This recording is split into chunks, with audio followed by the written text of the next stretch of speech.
አሁን አናባቢ ኤ በአጭር ድምጽ እና በረጅም ድምጽ ምን ማለት እንደሆነ አንድ ባንድ እናያለን ማለት ነው። ቃላቶችን እንዴት በቀላል መንገድ ማንበብ እንደምንችል እናያለን ማለት ነው። አጭር ሲሆን ምን ማለት ነው? አጭር ድምጽ ማለትስ ምን ማለት ነው? ረጅም ድምጽ ማለትስ ምን ማለት ነው የሚለውን አሁን አንድ ባንድ እናያለን ማለት ነው። እንግዲህ አንድ አጭር ድምጽ አናባቢ ኤ በአጭር ድምጽ ምን አይነት ድምጽ ይኖረዋል የሚለውን ስናይ ምንድነው? አሁን እዚህ ጋር ስታዩት ስንት አናባቢ አለ? እንግዲህ አናባቢና ተነባቢ የማታውቁ ልጆች ከዛሬ ፊት ቆንጆ ትምህርት ሰርቻለሁ ማለት ነው። እሱን ገብታችሁ ማየት ትችላላችሁ ማለት ነው። እንግዲህ አናባቢ ማለት 5 ናቸው። ኤ ኢ ኦ ዩ እነዚህ አምስቶች አናባቢ ይባላሉ እና እነሱ የተለያየ ድምጽ አላቸው። ስለዚህ ያን ድምጽ እንዴት ነው ማወቅ የምንችለው የሚለውን እናያለን ማለት ነው። ዛሬ አናባቢ ኤን በአጭር ድምጽና በረጅም ድምጽ እንዴት ማንበብ እንደምንችል እናያለን ማለት ነው። እንግዲህ አናባቢ ኤ አጭር ድምጽ ስንል እዚህ ጋር አሁን ስንት አናባቢ አለ? እዚህ ጋር አንድ አናባቢ አለ። ማነች እሷ? ኤ ብቻ ነች። ስለዚህ በዚህ ሰዓት አንድ አናባቢ ብቻ በሚኖርበት ሰዓት ወይም ኤ ብቻ በምትሆንበት ሰዓት ምን ብለን እናነባለን? ድምጹ ምን ይሆናል የሚለውን እናያለን። እዚህ ጋር አሁን ሲና ኤ ናቸው። እንደ ካ ነው ወይስ እንደ ኬ ነው የምናነበው የሚለውን እዚህ ጋር ጥያቄ ይፈጥራል። እዚህ ጋር ማወቅ የሚያስፈልገው ለዛ ነው። ስለዚህ ሲኤን እንደ ካ ነው የምናነበው፣ ምክንያቱም አንድ አናባቢ ብቻ ነው ያለው። ሾርት ድምጽ ነው የሚኖረው። ካ ሚል ድምጽ አለው ማለት ነው። አረን ር ብለን ማንበብ ካር።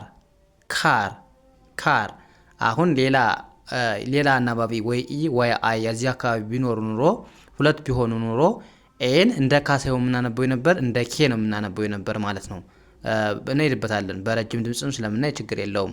ስለዚህ ሲኤን እንደ ካ ነው የምናነበው፣ አረን እንደ ር። ካር ማለት ምን ማለት ነው? መኪና ማለት ነው። መኪና። እዚህ ጋርስ በተመሳሳይ ነው የምታነቡት። እዚህ ጋር ሲና ኤ ያሉ፣ ቲ ያለች፣ ሲ ኤ ት። ከዛ ሲና ኤ ከአ ብለን ማንበብ፣ አ ሚል ድምጽ አላት ማለት ነው። ትን እንደ ት፣ ካት። አያችሁ? ኤ አ ሚል ድምጽ ነው ያላት። በአጭር ድምጽ አንድ አናባቢ ብቻ ሲኖር ኤ አ ሚል ድምጽ ይኖራታል። በሌላ ጊዜ ደግሞ ሁለት ወይም ከዛ በላይ አናባቢ ሲኖራት ኤ ብለን እናነባለን። ያን እንሄድበታለን፣ ችግር የለውም። አሁን በአጭር ድምጽ አ ሚለውን ድምጽ እናያለን ማለት ነው። ስለዚህ ሲኤን እንደ ካ አነበብን፣ ቲን እንደ ት። ካት ማለት ድመት ማለት ነው። እዚህ ጋርስ በተመሳሳይ አሁንም ቢኤን እንደምን ማንበብ ነው? ዲን ድ ባድ ማለት መጥፎ ማለት ነው። መጥፎ አ ሚል ድምጽ አለ። አሁንም ባድ። እዚህ ጋርም በተመሳሳይ ዋር ብለን አነበብ ነው። ዳብሊውኤን ዋ ብለን ማንበብ፣ ዋር ጦርነት ማለት ነው።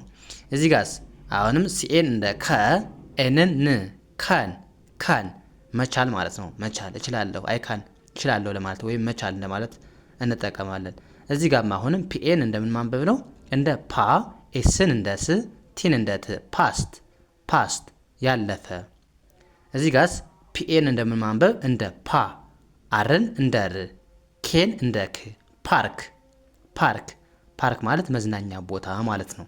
ያ አሁንም አላለቀም። ቢኤን እንደምን ማንበብ ነው? እንደ ባ። ሲ እና ኬ ባንድ ላይ ሲመጡባችሁ እንደ ክ ነው የምታነቡልኝ። ክ ባክ ማለት ከኋላ ወይም መመለስ እንደማለት ነው። ያ አሁንም ቢን እንደ ብ ማንበብ፣ ኤልኤን ላ። ሲ ኬን እንደ ክ። ብላክ ማለት ጥቁር ማለት ነው። ጥቁር። አያችሁ? እስካሁን አሁን እንዴት ነው የምናነበው ማለት ነው? ኤን አ ሚል ድምጽ ነው ያላት ማለት ነው። ምክንያቱም አንድ አናባቢ ብቻ ነው ያለው። እስካሁን ስታዩት፣ እስካሁን ካነበብ ነው አንድ አናባቢ ብቻ ነው ያለው። ስለዚህ አንድ አናባቢ በሚኖርበት ሰዓት ኤ አ ሚል ድምጽ አላት የሚለውን ብቻ መያዝ ነው የሚጠበቅባችሁ ማለት ነው። ስለዚህ ቢን እንደ ብ አነበብን፣ ኤልኤን ላ፣ ሲና ኬ ባንድ ሲመጡባችሁ ክ ብላችሁ አንብቡት። ብላክ ጥቁር ማለት ነው። እዚህ ጋር አሁንም ኤልኤን እንደምን ነው የምናነባት? እንደ ሌ አናነባትም፣ እንደ ላ ነው የምናነባት። ላ አ ሚል ድምጽ አላት ማለት ነው። ላ። ኤስን ስ፣ ቲን ት። ላስት ማለት ያለፈ የመጨረሻ እንደማለት እንጠቀመዋለን ማለት ነው። እዚህ ጋርስ አሁንም ኤፍኤን እንደምን ነው የምናነበው ማለት ነው? እንደ ፋ አ አይደል? አ የሚል ድምፅ አለ። ፋር ፋር። ኤፍኤን እንደ ፋ፣ አርን እንደ ር። ፋር ፋር ማለት ሩቅ ማለት ነው፣ ሩቅ። ከዛስ ኤፍኤን ፋ ፋ። ሲን እንደ ክ፣ ቲን እንደ ት። ፋክት ፋክት፣ እውነታ እውነተኛ ማለት ነው። ያ ፋ ኤፍኤን ፋ ብለን ማንበብ ፋ። ኤስን ስ፣ ቲን ት። ፋስት ፋስት፣ ፈጣን ፈጣን ማለት ነው። እዚህ ጋር ማሁን በተመሳሳይ ፕ ኤልኤን ላ፣ ኤንን ን። ፕላን ፕላን ፕላን ማለት ምንድን ነው? እቅድ እቅድ ማለት ነው። አያችሁን? እዚህ ጋር መያዝ ያለባችሁ ነገር ምንድን ነው? አሁን ያየን አናባቢ ኤ በአጭር ድምፅ። በአጭር ድምፅ ማለት ከቃሉ እስካሁን ካየናቸው ቃላቶች አንድ አናባቢ ብቻ ካለው፣ አሁን እዚህ ጋር አንድ አናባቢ ብቻ ነው፣ ኤ ብቻ ነው ያለ። ስለዚህ ኤ ብቻ አንድ አናባቢ በሚኖርበት ሰዓት ኤ ሚል ድምፅ አለው የሚለውን አየን ማለት ነው። ምን ሚል ድምፅ አለው ማለት ነው? እንደ አ ነው የምናነበው። ኤን እንደ አ ሚል ድምፅ አለው የሚለውን ብቻ ትይዛላችሁ ማለት ነው። አሁን ወደ ቀጣዩ የምንሄድ ምንድን ነው? በረጅም ድምፅ። በረጅም ድምፅስ እንዴት ነው ኤን የምናነበው? አናባቢ ኤ በረጅም ድምፅ። ረጅም ድምፅ ማለት ሁለት ወይም ከዛ በላይ አናባቢ ሲኖረው፣ ሁለት ወይም ከዛ በላይ አናባቢ ካለው ረጅም ድምፅ ይባላል። ስለዚህ ኤ ምን ሚል ድምፅ አለው የሚለውን ደግሞ እናያለን ማለት ነው። አሁን ያ እዚህ ጋር አሁን እዩ አናባቢ ኤ በረጅም ድምፅ፣ ከዛ ትርጉማቸው በአማርኛ አለ። ስለዚህ አናባቢ ኤ በረጅም ድምፅ ማለት አሁን እዚህ ጋር ስንት አናባቢ አለ? ቅድም ላይ አንድ አናባቢ ብቻ ነው የነበረ። አሁን ግን ስንት አለ ማለት ነው? ኤ ኢ ስንት አናባቢ አሉ? ሁለት አናባቢ አሉ። ስለዚህ በዚህ ሰዓት ኤ እንደ ቅድም አሁን በቅድሙ መሰረት ብንሄድ ቲኤን ታ ብለን ነበር የምናነበው ማለት ነው። አሁን እዚህ ጋር ግን ኤ የሚል ድምፅ ነው ያለው። ሁለት ወይም ከዛ በላይ አናባቢ ካለው እንግሊዘኛዋን ራሷን ኤ ብለን መጥራት ማለት ነው። ስለዚህ እዚህ በኋላ አ ሚል ድምፅ አናገኝም ማለት ነው። ኤ ሚል ድምፅ ነው የሚኖራት ማለት ነው ኤ። ስለዚህ አሁን እዚህ ጋር እዩ ቲኤን እንደምን ታነባላችሁ ማለት ነው? እንደ ቴ እንደ ታ አታነቡ። ምክንያቱም ሁለት ናቸው አናባቢዎቿ። አንድ አናባቢ ካለው ብቻ ነው እንደ አ የምታነቡት እያቸዋለሁ። ሁለት ከሆነ ወይም ከዛ በላይ ከሆነ ደግሞ እንደ ኤ ነው የምታነቡልኝ ማለት ነው። ስለዚህ ቲኤ ቴ ብለን ማንበብ፣ ኬኢን ክ ቴክ ቴክ። አያችሁ ድምፁ ሲቀየር ቅድም በሾርት ነው ታ ብለን ነበር የምናነባው በዛ መሰረት። አሁን ግን ኤ የሚል ድምፅ አለ ቴ። ስለዚህ ቴክ ቴክ ማለት መውሰድ። አሁንም በተመሳሳይ አርኤን እንደ ሬ ማንበብ፣ ሲኢን ስ ብለን ማንበብ። ሬስ ሬስ ማለት ዘር ማለት ነው። ሬስ ማለት ዘር የሰው ማለት ነው። ከዛ ቢኤን እንደ ቤ ማንበብ፣ ኤስኢን ስ ቤዝ ዋና መሰረት እንደማለት እንጠቀመዋለን። ከዛ እዚህ ጋርስ ኤልኤን አሁንም እንደ ላ ነው የምናነበው አይደለም።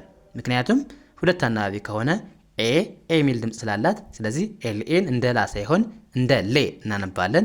ኤልኤን ሌ፣ ቲኢን ት ሌት ምን ማለት ነው? ማርፈድ መዘግየት ማለት ነው። እዚህ ጋር ስንት አናባቢ አለ? ሁለት አናባቢዎች አሉ ኤ እና ኢ። ስለዚህ ሁለት አናባቢ ካለ ምን ብለን ማንበብ አለብን? ኤን እንደ ኤ ነው ማንበብ ያለብን እንደ አ ነው ማንበብ ያለብን የሚለውን አሁን ማወቅ ትችላላችሁ። ስለዚህ ኤን እንደ ኤ ነው የምናነባት ሁለት ስለሆኑ። አንድ ብቻ ችባት ኖሮ እንደ አ እናነባት ነበር። ምክንያቱም አንድ አናባቢ ካለው ኤን አ ብለን ማንበብ ስለምንችል። ስለዚህ እዚህ ጋር ሁለት ስለሆነ ኤልኤን ኤ የሚል ድምፅ አላት። ሌ ብለን ማንበብ ሌ። ከዛ ኬኢን ክ ብለን ማንበብ ሌክ ማለት ሐይቅ ማለት ነው። ሐይቅ ያ እዚህ ጋርስ አሁን ፒን ብቻዋን ያለች እንደ ፕ ታነባላችሁ። ኤልኤ እዚህ ጋር አሁን ስንት አናባቢ ያለ? ሁለት ናቸው። ስለዚህ ኤልኤን ሌ ብለን ነው የምናነባት እንጂ ላ ብለን አናነባትም። ኤልኤን ሌ። ከዛ ሲኢን ስ ፕሌስ ማለት ቦታ ማለት ነው። ቦታ ያ እዚህ ጋርስ አሁንም ዲኤን እንደ ዳ እናነባት ወይስ እንደ ዴ? እንደ ዴ ነው የምናነባት። ምክንያቱም ሁለት ናቸው አናባቢዎቹ። አሁንም ኤ ሚል ድምፅ ስለሚኖራት ዲኤን ዴ፣ ቲኢን ት ዴት ማለት ቀን በቁጥር 25 26 ብለን የምንቆጥረው ቀን ማለት ነው። ያ ወደዚህ ምን ይላል? ኤፍኤን እንደምን ማንበብ ነው? አሁንም እንደ ፌ ማንበብ ነው። አ ሚል ድምፅ የለም እዚህ ጋር ማለት ነው፣ ሁለት ከሆኑ አናባቢዎቹ። ስለዚህ ኤፍኤን ፌ ብለን ማንበብ፣ አርን ር ፌር አይን አናነባትም፣ ምክንያቱም ሁለት አናባቢዎች በአንድ ላይ ሲመጡባችሁ የመጀመሪያው አናባቢ ብቻ ነው የምታነቡት ማለት ነው። ስለዚህ ኤፍኤን ፌ ብለን አንብበን አይን አናነብም። አረን እንደ ር ማንበብ ፌር። ፌር ማለት ፍትሃዊ፣ ትክክለኛ ማለት ነው። ያ እዚህ ጋር በተመሳሳይ አሁንም ሁለት አናባቢ አለ ኤና ኢ። ከዛ እንዴት እናነባለን? አርኤን እንደ ሬ ማንበብ፣ ቲኤን ት ሬት ሬት ሬት ማለት ፍጥነት፣ ደረጃ ማለት ነው። ከዛስ ኤምኤን እንደምን ማንበብ? እንደ ሜ ዲኢን ዲ ሜድ ሜድ ሜድ ማለት ምንድነው? የተሰራ፣ የተመሰረተ፣ የተመረተ እንደማለት ነው የምንጠቀመው ሜድ። ያ እዚህ ጋርስ አሁን እንዴት እናንብበው? ኤምኤን እንደ ሜ ነው አይደል? ሜ ኤንን ንን ሜን ማለት ዋና መሰረት እንደማለት ነው። ያ እዚህ ጋርስ ኤችኤን እንደምናንብበው እንደ ሄ ቲኢን ት ሄት ማለት መጥላት ማለት ነው። ያ እዚህ ጋርስ ኤስኤን እንደምናንብበው እንደ ሳ ነው ወይስ እንደ ሴ? እንደ ሴ ነው የምናነበው፣ ምክንያቱም አሁንም ሁለት አናባቢ ነው ያለው። ስለዚህ ኤ የሚል ድምፅ አላት። ኤስኤን ሴ፣ ቪኢን ቭ ሴቭ ማዳን፣ መቆጠብ። ከዚያ የመጨረሻው ጂኤን ጌ፣ ኤምኢን ም ጌም ማለት ጨዋታ። አይ ቲንክ አሪፍ ለውጥ ወይም አሪፍ መረዳት ያገኛችሁ ይመስለኛል። ምክንያቱም አሁን ዛሬ አናባቢ ኤን በአጭር ድምፅና በረጅም ድምፅ እንዴት ማንበብ እንደምትችሉ በትንሹም ቢሆን አይተናል ማለት ነው። ስለዚህ እናንተም በዚህ መሰረት ተለማመዱ። ቃላቶችን እንደዚህ ማገጣጠም ማንበብ ተለማመዱ ማለት ነው። ስለዚህ የዛሬው ክላሳችን አናባቢ ኤን በረጅም ድምፅና በአጭር ድምፅ እንዴት ማንበብ እንደምንችል አይተናል ማለት ነው። ቀጣይ ደግሞ ኢን አናባቢ ኢን በረጅም ድምፅና በአጭር ድምፅ ምን ብለን ማንበብ እንደምንችል እናያለን ማለት ነው። ስለዚህ ዛሬ አናባቢ ኢን በረጅም ድምፅ እና በአጭር ድምፅ እንዴት እንደምናነብ አይተናል ማለት ነው። ስለዚህ እናንተም ተለማመዱ። የዛሬው ክላሳችን እዚህ ጋር እናበቃ። ቀጣይ በሌላ ትምህርት እስከምንገናኝ መልካም ጊዜ ተመኘውላችሁ። ሰናይ ጊዜ